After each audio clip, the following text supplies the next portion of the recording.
میرے دوستو، انسان کو کل عقل بھی مل جائے تو پھر بھی اللہ کی حکمت کا وہ احاطہ نہیں کر سکتا۔ رب کریم کو زیادہ پتہ ہے کہ ہمارے لیے کون سی چیز بہتر ہے اور کون سی چیز ہمارے لیے نقصان کا باعث ہے۔ اللہ تبارک و تعالی کی حکمت یہ چاہتی ہے کہ میرے بندے پریشان نہ ہوں۔ رب یہ چاہتا ہے کہ میرے بندے کسی جگہ پہ بھی دقت اور پریشانی کا شکار نہ ہو۔ تو اللہ تبارک و تعالی نے راہ اعتدال اختیار کرنے کا حکم ارشاد فرمایا کہ تم اعتدال کے رستوں پہ چلو، معتدل زندگی گزارو، افراط و تفریط سے بچو۔ آج جس معاشرے میں ہم وقت گزار رہے ہیں، اس معاشرے میں ہم اس بات کو سمجھنے سے قاصر ہیں کہ اصل ہمارا مسئلہ کیا ہے۔ ہمارا اصل جو مسئلہ ہے اس کی شناخت ہمیں کیسے ہوگی اور ہم پھر اس تک رسائی کس انداز میں حاصل کر پائیں۔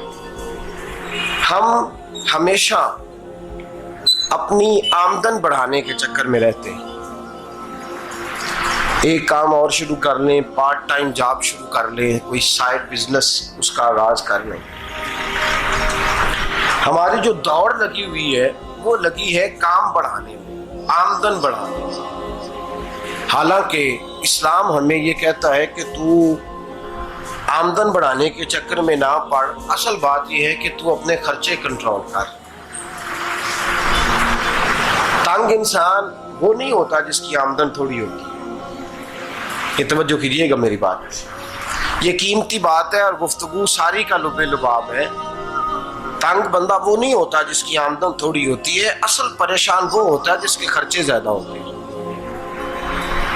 اور ہمارا جو روزمرہ کا نقصان ہو رہا ہے نا، وہ آمدن کے معاملات میں نہیں ہو رہا۔ بنیادی نقص جو واقعہ ہو رہا ہے وہ یہ ہے کہ ہمارے اخراجات زیادہ ہیں اور وہ اخراجات کسی اور نے نہیں بڑھائے، وہ خرچے ہم نے خود بڑھا لیے ہیں اور اب ہمیں اس کا نقصان بھگتنا پڑ رہا ہے۔ اور اگر آپ صحیح معنوں میں ٹٹولیں تو جو بہت امیر لوگ ہیں وہ تو ان خرچوں سے بچ گئے۔ میں نے بہت سارے ایسے ختمات میں شرکت کی ہے، میں بہت ساری ایسی جگہوں پہ گیا ہوں کہ جہاں لوگوں نے بڑا مختصر سا ختم دلایا ہے تو ہو گیا ہے ختم۔ ختم کے معاملے میں کب کسی نے پابندی لگائی ہے کہ اس میں 200 آدمی شریک ہوگا تو تب یہ سال ثواب صحیح ہو سکے گا؟ کون کہتا ہے؟ یا شادی کے موقع پر اگر سارے بہن بھائیوں کو نہ بلایا گیا تو میری شادی پایہ تکمیل تک نہیں پہنچے گی، اس میں برکت نہیں ہوگی، یہ کس نے فتویٰ دیا ہے؟ معتدل زندگی کا اسلام حکم دیتا ہے۔ میں پڑھ رہا تھا کہ ایک بہت بڑا صدر ہے، غالباً سوڈان کے صدر کی بات ہو رہی تھی، تو اپنے بیٹے کی بارات لے کے گیا تو 4 لوگ گئے ہیں بارات اور 15 لوگوں کا اس نے اہتمام کیا اپنے گھر میں کھانا کھانے کا۔ تو کیا شادی ہو گئی کہ رک گئی؟ تو بھائی راگ الاپنا اس بات کا کہ بڑی پریشانی ہے، کوئی سائیڈ بزنس شروع کیا جائے فلان جگہ فلان جگہ فلان جگہ، تو اصل معاملہ یہ ہے کہ پہلے ایک بندہ کماتا ہے تو پھر بھی گھر ہی چلتا ہے، پھر بڑا بیٹا ساتھ شامل ہوتا ہے تو پھر بھی گھر ہی چلتا ہے، پھر منجلا بیٹا شامل ہوتا ہے تو پھر بھی گھر ہی چلتا ہے۔ جو رونا دادا جی رویا کرتے تھے کہ بڑی مصیبت ہے، بڑی مشکل ہے، گاؤں میں رہ اکیلے ہوتے تھے اور وہ 5 بچوں کو اور 4 بچیوں کو وہ پالتے تھے، تو جو وہاں پریشانی تھی وہی آج پریشانی شہر میں آ کر پڑھ لکھ کر موٹی تنخواہ لے کر وہی پریشانی ہمیں ہے۔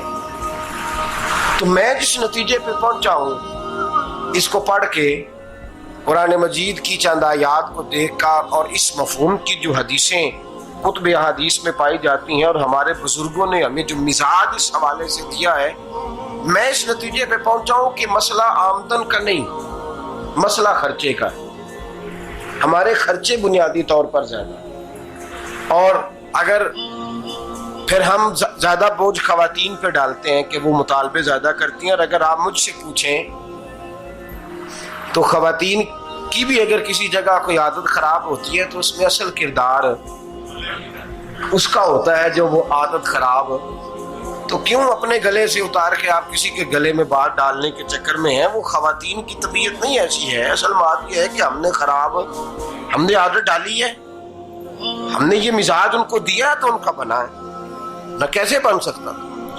تو اعتدال جب تک زندگی میں نہیں ہوتا, پانی پیاس بجھاتا ہے لیکن ایک گلاس ہی ہو تو پیاس بجھاتا ہے, بالٹی کو منہ کو لگائے گا تو کپڑے بھگو دے گا اس کے.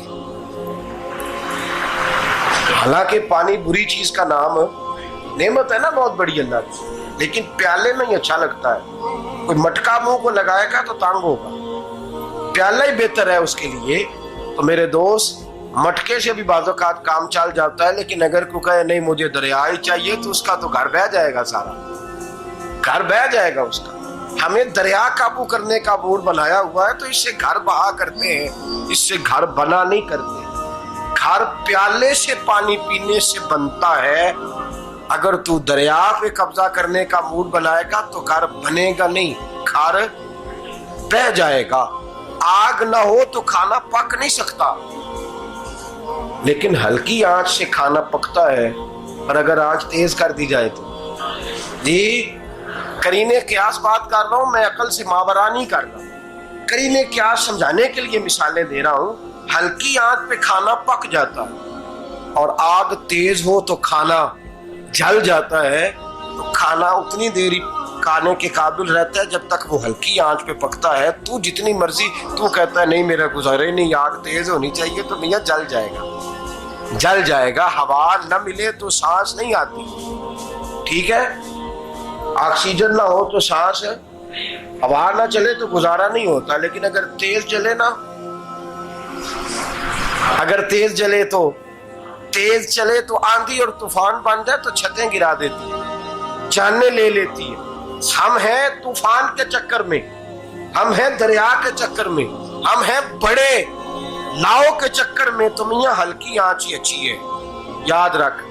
اور ایک گلاس پانی کا اعتدال سے ملتا رہے تو وہی ملتا رہے, ضرورت کے وقت وہی بہتر ہے. تو پورے دریا پہ قبضہ کرنے کا پروگرام نہ بنا, تانگ ہو جائے گا. اور میرے عزیز یاد رکھ, ہوا سانس لینے کے مطابق ملے تو وہی اچھی ہے, جو سانس بند کرنے پہ آ جائے وہ ہوا اچھی.